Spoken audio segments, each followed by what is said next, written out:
Valet Dan Andrews. Dan Andrews has left the room.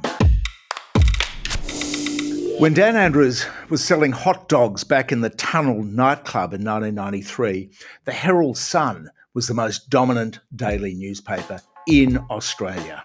Ironically, it was another Labor icon, Paul Keating, who scrapped media ownership laws in favour of Rupert Murdoch to allow the Herald to merge with the Sun in 1990. They were selling more than 500,000 copies a day, 600,000 copies a day at one point. Yet, during Andrews' tenure as Premier, he basically saw them off. Despite their daily vitriol, their attacks, despite them trying to get rid of him every week, the Hun circulation plunged from 400,000 newspapers a day when he was elected in 2014 to 300,000 in 2018, when suddenly everything went dark. The newspaper companies decided not to publish circulation figures anymore, but readership figures. The difference between readership and circulation is that circulation is actual sales. Readership is a number concocted by the companies. You know, how many people might have glanced at the newspaper in a cafe.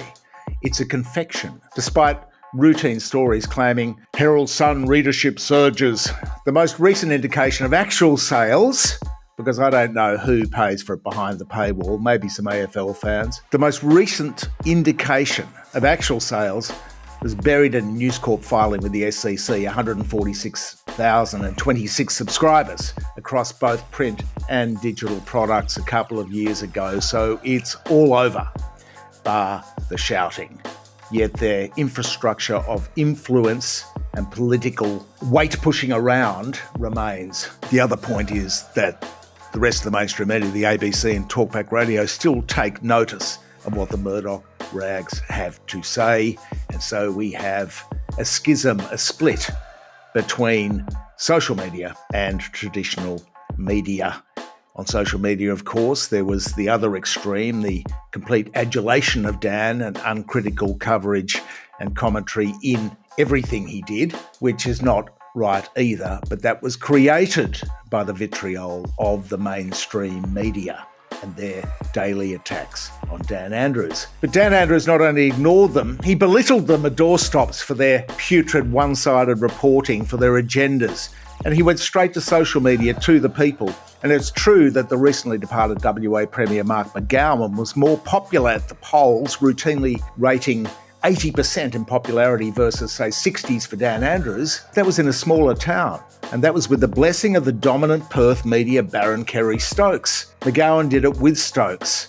Andrews did it without Murdoch and Nine Entertainment's The Age. Churlish to the very end, though, today, the Hun led with Dan and out, debt man walking. The Age with its typically hapless coverage of factional wars and the aftermath. The AFR with a bizarre splash. Business cheers as divisive Andrews bows out early. Who is business exactly? Well, we find 600 words in, there were some comments from Paul Little from Toll Holdings. So it was a complete confection again amid the wall-to-wall AFR negative coverage, churlish coverage. There's also a story, both in the AFR and the Australian splashed with it, about Dan Andrews' cult leadership. They both ran with the cult angle. Dan Andrews' cult over, but Bill left behind, screamed the Australian. How could 60% of the Victorian population be a cult? It doesn't make sense. It is agenda-driven reporting and newspapership. The coverage to the end was silly, disingenuous, it was dishonest and emblematic of the revolution in media, the decline of the mainstream media. There were many reasons to be critical of Andrews, but Murdoch and Nine, the media duopoly, which is daily mimicked on Talkback and the ABC, simply overcooked it because the corporate media has a political agenda. They favour the coalition because that is better for business. Not all journalists, there are many good ones there, yet the companies employ slippery pole climbers. Their editors-in-chief are insipid. They're feeble leaders. They do what they are told by the carpet strollers above them, and they provide little robust journalism. Dan made them look silly, and they got vicious. They, not Dan Andrews, lost touch with the people. And in the process, they, the media, butchered their own credibility. Yes, he did leave a $200 billion debt and rising $8 billion interest payments, but he also did a lot. Level crossings removed, Metro Tunnel, North-East Link, Westgate Tunnel, voluntary assisted dying, safe injecting rooms, and a mental health levy. He tried to, at the end, to do something about the Airbnb crisis to help renters. That wasn't the right solution, but he gave it a go. The moral of the story? Andrews, despite some legitimate criticism of his decisions as leader, was a leader, and he led with authenticity. McGowan also had the authenticity and the courage to stand up to Rupert Murdoch. Courage and authenticity are quite rare in politics, which is all about compromise. Yet the vitriol in the mainstream divided the state. They made Dan hating a thing, as evinced by this gem this morning from WhatsApp. This is symptomatic of the division created by the mainstream media over Dan Andrews. Not asking for legal advice, but I made hating Dan Andrews 98% of my personality. And now that he's leaving, my life is directionless and empty. If I were to sue him for emotional damages from his departure, what number should I start with? I also have economic losses after I was let go for my anti-Dan rants in the workplace, not to mention my losses in the divorce. I was doing quite well in life until this dictator came along and ruined it all. Thank you very much for your support. Throw us a few dollars on Patreon if you can. Otherwise, like, share and comment below. And yes, anti-Dan, pro-Dan, we're all up for it, unlike the mainstream media. Good morning, everyone right to go? And reject the suggestions that you should hold a cheaper games in parts of Melbourne. Well, who was suggesting that? Federation. Well, were they? Yeah. Yes. Well, were they? You won't be able to go to the pub because the pub is shut.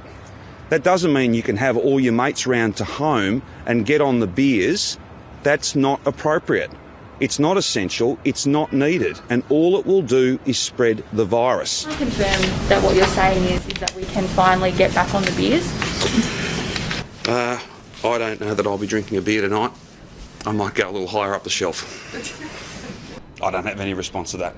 I'm not here to scoff at anyone or sneer at them either, frankly. That doesn't work against this virus. What do you make of South Australia opening its borders to several other states but not Victoria? Well, look, I don't want to be offensive to South Australians, but why would you want to go there? Why would you want to go there? Holiday here. Stay at home. Don't get too stressed that they won't let you into Adelaide. Why would you really want to go there? The message? Business is better in SA. I'd be a bit more worried about South Australia stealing Victoria's GSC, frankly. If South Australia's booming, if South Australia's doing so well, then maybe they can give back the $700 million that Victorians provided to them last year. Can any of you tell me what the point of this story is? Well, I genuinely don't know. I genuinely don't know what the point of this story is. What it did reveal was a first look at the stairs the Premier slipped on at the front of a Sorrento home rented in March last year. What, you're going to interview the stairs next? Like, people can go as low as they want. I'm not coming there with them. This is quite extraordinary. In the time that you've been here with me, have I walked away from one of these? No. Therefore, there's no need. Therefore, with the greatest of respect, there is no need for you to be machine gunning questions at me. I will answer the question. You may not like the answer, but I'll answer the question. Yes, James? Now, the Chief Commissioner can speak to the makeup of that crowd. I think there were some people there who you would say were from the building industry. If you want to write a column about that, go for it. But I'm not going... Well,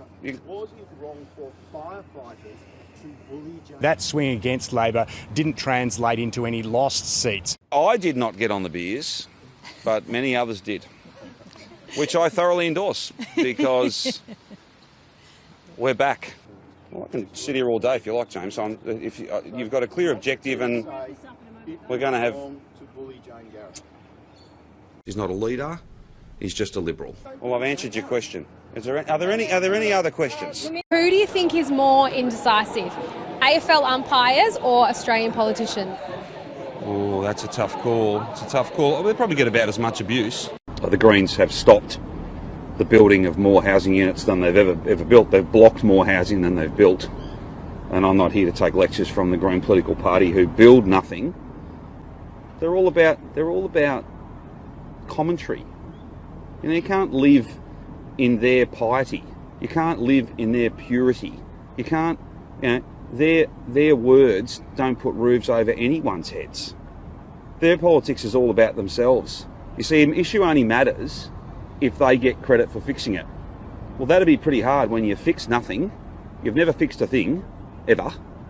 You're just talkers. You're in the cheap seats, looking on, voyeurs. While they are all about themselves and getting credit, particularly for other people's work, we'll just get on and do the work.